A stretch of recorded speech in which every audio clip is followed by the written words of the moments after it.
This is Jordan Tower with JT News. Make sure you smash that like button, smash that subscribe button. I don't understand this, man. They keep dragging this thing out, and it's really finessed 2 times. Like, I guess he thinks he has, like, this makes him more credible. After the snitching allegations against him, he's like, look, authorities have dropped felony arrest warrant against Memphis rapper Ricky Hampton, a.k.a. finessed 2 times, accusing him of stealing an Enterprise rental car, citing lack of evidence. No, he returned the car. Jeez, you know, he's on here and then he's like posting up other videos where it's like, oh, they just won't leave me alone. Man, it's crazy. It never fails. Trouble always finds me. I wish they would give me a break. It's like, bro, stop. Okay, you're becoming one of the corniest people in the rap game. You got tight raps, right? I like his music, but it's like, dude, you're looking like a cornball. Anyways, then we got Boosie. What was I going to talk about with Boosie? Yeah, he keeps talking about all this rat thing with, like, Kodak Black. Now people were, like, oh, he's working with a rat. He would, doing it for money and morals and principles. He doesn't have any of those. Boosie, you've done plenty of things for money that you shouldn't have done. You do interviews with anybody for 10 racks. It's like, yeah, you did an album with T.I., then you said you weren't going to do it anymore because he admitted to snitching. Then you called it off. Then you said, I should have known from the billboards and everything, right? From the snitch commercials T.I. did. And then he works with a bunch of other people that are snitches too. Boosie is a walking hypocrite at this point. He just doesn't know when to be quiet, He's addicted to just saying too much. Ralo says, I hate it when a guy, Boosie basically, that's always in another person's business, you act like a HOE. Because Boosie said some things about Ralo. And he said Ralo snitch. Boosie just jumps on anything, French Montana breaks the record for highest streaming track from a New York artist in Spotify.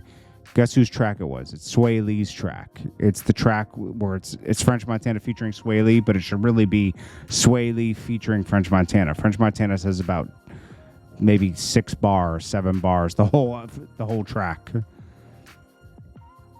Birdman and King Yella, I guess they got into it before.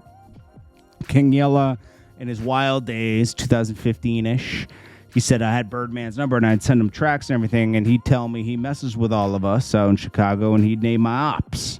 So I had to let him know right there, and since that point on, me and him just ain't been cool because, he doesn't get the street politics of Chicago. He was probably naming King Von and, everybody else that King Yella doesn't mess with. And, it is what it is. Those guys take that street politics to a spooky level.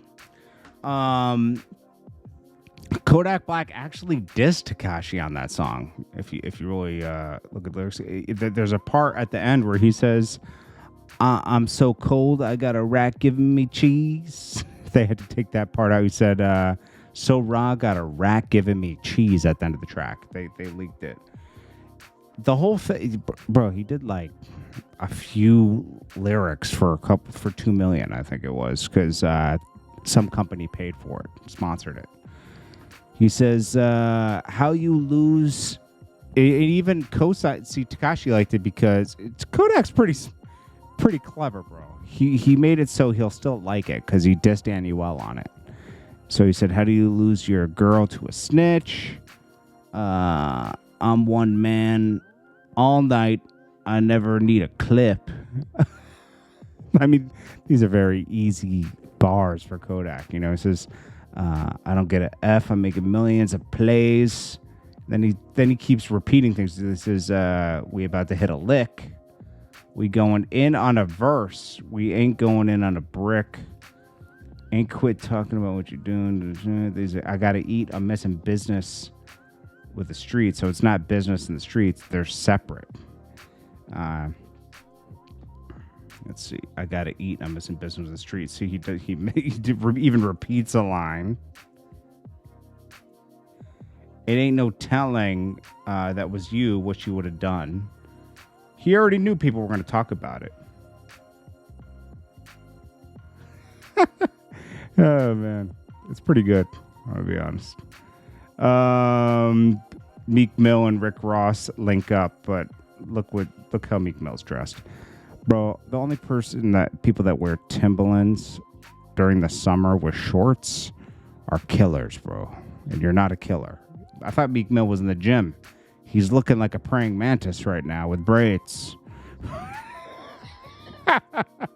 He's looking like a praying mantis. Praying mantis with Timbs on. Has anybody ever done that?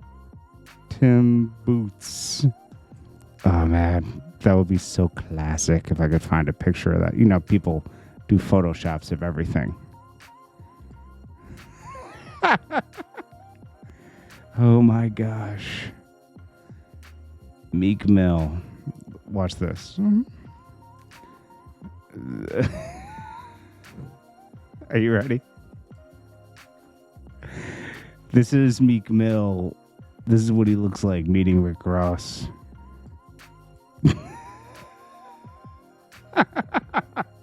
Hey, buddy.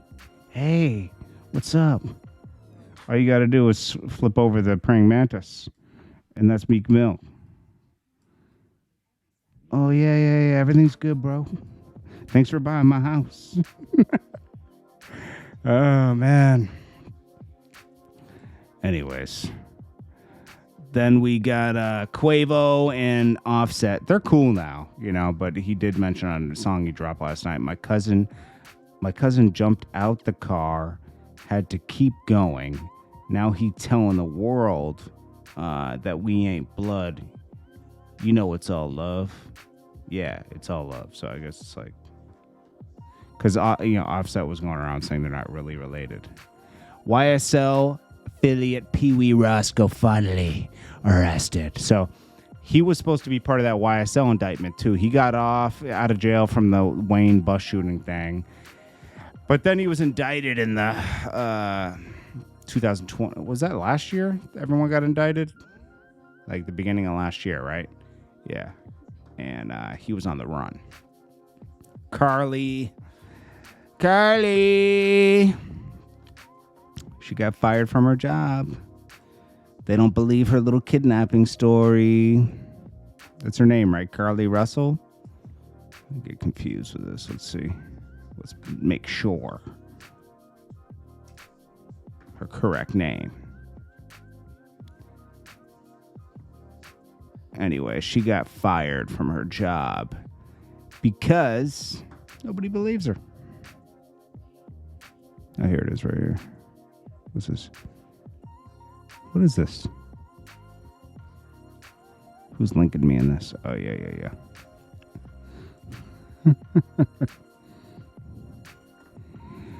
Anyways, who do we got next? Yeah, that's it. Anyways, this is Jordan Tower with JT News. I appreciate you all. I'll check you guys in the next one. Peace.